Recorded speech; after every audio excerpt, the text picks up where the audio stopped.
हदीस के हिसाब से तो मुसलमान औरतें कभी मुकम्मल पाक भी नहीं होती हैं। क्यों नहीं होती हैं? क्योंकि हमको पीरियड्स होता है, तो ये पीरियड्स तो थोड़ी हमने तोहफे में ले लिया है, या हमने नॉक थोड़ी किया था कि हेलो हेलो हमको पीरियड्स दे दीजिए। और हदीस में कहा है कि आप उन 72 वर्जिन हूरों को इटर्नल और फिजिकल सेटिस्फैक्शन के लिए यूज करिएगा। मैं बार बार कह रही हूँ कि जन्नत है या कोठा है क्या? मतलब इनके लिए सारी चीजों से बढ़ करके सेक्स है, इनके लिए सारी चीजों से बढ़ करके है कि जब औरत बिस्तर पर नीचे आती है तो वो ये सोचते हैं कि मैंने औरत को दबा दिया, अब औरत मेरे से नीचे हो गई। कितने ऐसे मुसलमान हैं अंबर, आप मुस्लिम एरिया मोहल्ला में जाइएगा, जो लुंगी के अंदर चट्टी नहीं पहनता है और खड़ा होता है, बस मतलब नजरें झुक जाती हैं जब वो धूप में खड़ा होता है। तो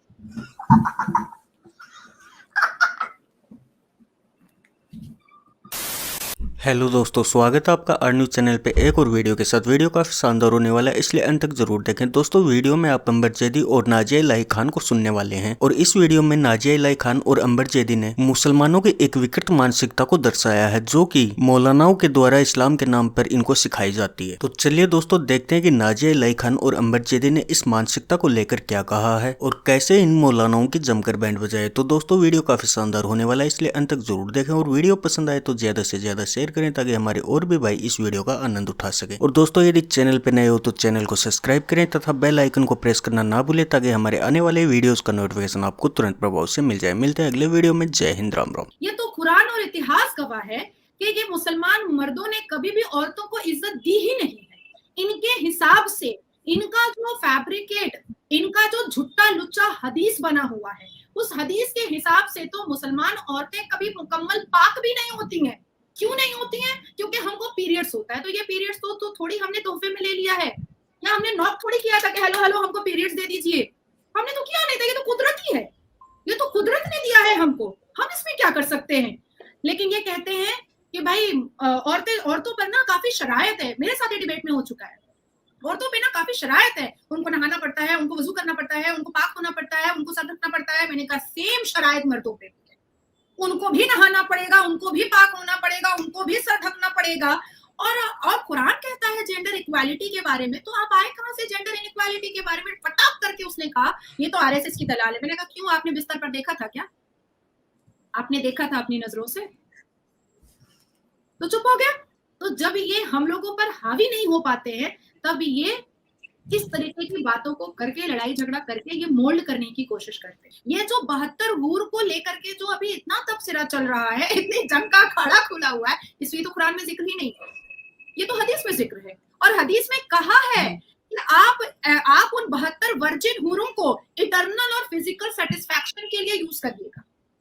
मैं बार बार कह रही हूँ कि जन्नत है या कोठा है क्या? और बड़ा तेजी है इन लोगों को भैया। कुछ मौलाना तो यहाँ तक कह देते हैं कि ऊपर भी बच्चा होगा लेकिन लेबर पेन नहीं होगा। इसने आसमान पे भी बच्चा पैदा करना है, इसने इतनी गर्मी है, इतनी फर्क है कि इसने आसमान पे भी बच्चा पैदा करना है। मतलब आसमान पे जन्नत को जाकर के भी इसने एकदम पूरा कबाड़ खाना बना देना है, बच्चा पैदा कर करके। पढ़ाने की तहजीब, तमीज, पढ़ाई, शिक्षा, कोई गोल, कोई करियर, कोई पाथ, कोई एम, इन सब चीजों से मतलब नहीं है। बच्चा पैदा करना है, क्यों बच्चा पैदा करना है? क्योंकि मदरसे में सिखाया गया है कि मुसलमान कौम को अगर आगे बढ़ाना है तो ढेर सारा बच्चा पैदा करो। तो जन्नत में क्या आगे बढ़ाएंगे? वो तो पहुंच गए जन्नत, अब जन्नत में क्या आगे बढ़ाएंगे? उनको वहां भी देखिए, क्यों 4 शादी करते हैं? क्योंकि 4 सेक्स टॉय चाहिए होता है। क्यों उनको ऊपर में 72 हूरें चाहिए? क्योंकि 72 वर्जिन सेक्स टॉय मिलेगा। मतलब इनके लिए सारी चीजों से बढ़ करके सेक्स है, इनके लिए सारी चीजों से बढ़ करके है कि जब औरत बिस्तर पर नीचे आती है तो वो ये सोचते हैं कि मैंने औरत को दबा दिया, अब औरत मेरे से नीचे हो गई है। तो ये उनका मेंटल सेटिस्फैक्शन है। 72 हूर के बारे में तो, और ये वर्जिन खूबसूरत महिलाओं के बारे में, कोठा और चकला के बारे में तो बोला ही नहीं है कुरान ने। मतलब ये अपने हमारे नौजवानों को, मुसलमान कम्युनिटी के नौजवानों को ठरक की तरफ आगे बढ़ा रहे हैं, लेकिन एजुकेशन की तरफ एक बार भी नहीं कहते हैं कि काइंडली आप लोग इकरा फॉलो करें। मैंने कई बार बोला है कि भैया हम लोग के बारे में भी कुछ हदीस लिखते हुए कुछ सोच लेना चाहिए कि औरत को क्या मिलेगा। माँ कसम, मैं तो मतलब इतनी बड़ी फैन हूँ ब्रैड पिट की कि मैंने कहा कि तुम लोग 72 रखो, मेरे को सिर्फ एक ब्रैड पिट दे देना।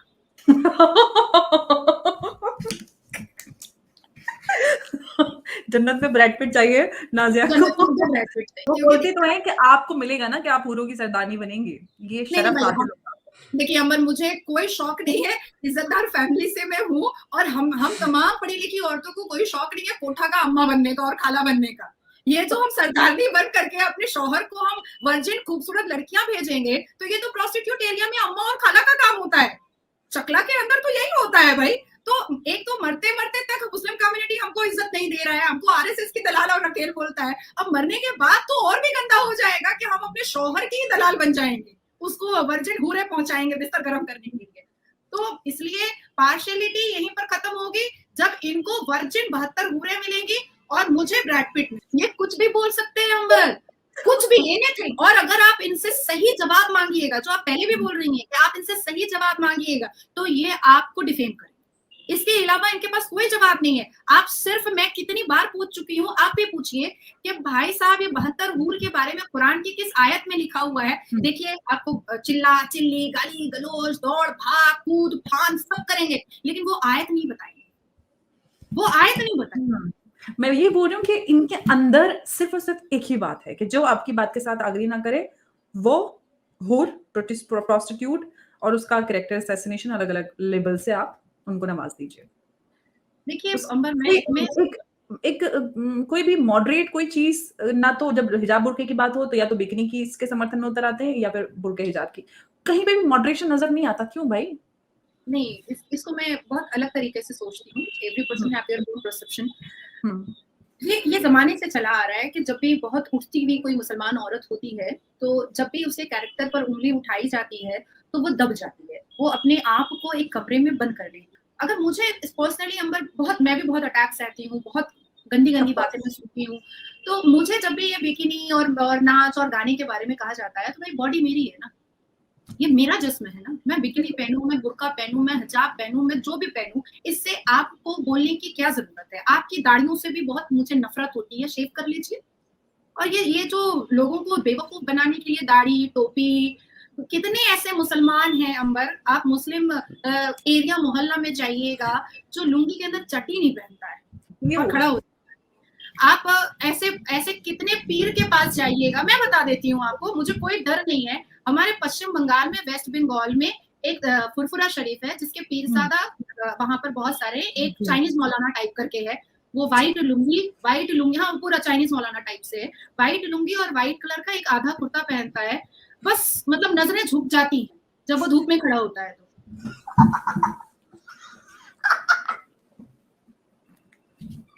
सोचिए ये कितना गुनाह कर रहे हैं दाढ़ी टोपी रख करके, और ये हमको कहते हैं कि तुम बहुत खराब हो। तो ये जो इन लोगों ने प्रोपेगेंडा बनाया है ना कि हम झूठे एलिगेशंस रखेंगे तो लड़कियां जो है ना वो इमोशनली ब्रेक डाउन होंगी और वो अपने कदम को पीछे कर लेंगी और फिर से वो मर्दों का राज आ जाएगा। अंबर, यही चीज को हमको तोड़ना है, हमको इसी चीज को खत्म करना है कि तुम मुझे जितना भी नंगा कर सकते हो तुम करो, हम अपनी जुबान को खामोश नहीं करेंगे। और जिस दिन ये इन लोगों को समझ में आ गया ना कि अब ये जो मुसलमान लड़कियां हैं ये सर पे कफन बांध कर निकली हैं, आप देखिएगा धीरे धीरे छटते चले जाएंगे।